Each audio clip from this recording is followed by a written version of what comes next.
వేములవాడ పట్టణంలోని భవానీనగర్లో శ్రీ గణేష్ అసోసియేషన్ ఆధ్వర్యంలో నెలకొల్పిన వినాయక మండపం వద్ద శుక్రవారం కుంకుమ పూజ కార్యక్రమాలను ఘనంగా నిర్వహించారు. ఈ పూజా కార్యక్రమంలో పెద్ద ఎత్తున మహిళలు పాల్గొని వినాయకునికి ప్రత్యేక పూజలు నిర్వహించారు. ఈ సందర్భంగా మహిళలు మాట్లాడుతూ ఆ వినాయక స్వామి ఆశీస్సులు ప్రతి ఒక్కరిపై ఉండాలని ఆ వినాయక స్వామిని వేడుకున్నట్లు తెలిపారు.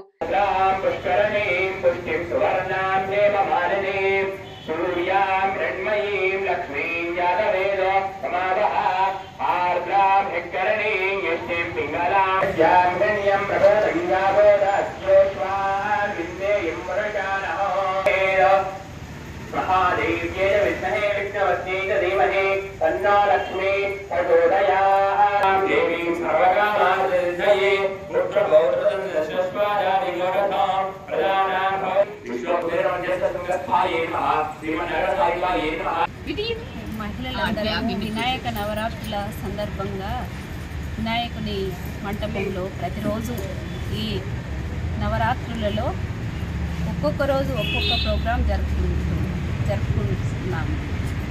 ఈరోజు కుంకుమార్చనలు మరియు కుంకుమార్చనలు, భజన కార్యక్రమాలు, ఆటలు, పాటలు, దాండియా ఇవన్నీ ప్రోగ్రామ్స్ జరుపుకుంటున్నాము. ఆ వినాయకుడు అందరినీ పిల్ల పాపలతోటి ఇష్ట ఐశ్వర్యాలతోటి మమ్మల్ని అన్ని సకాలంలో అన్ని వర్షాలు కురిసి అందరూ ఆరోగ్యంగా ఉండాలని ఆ దేవదేవుణ్ణి ప్రార్థిస్తున్నాం.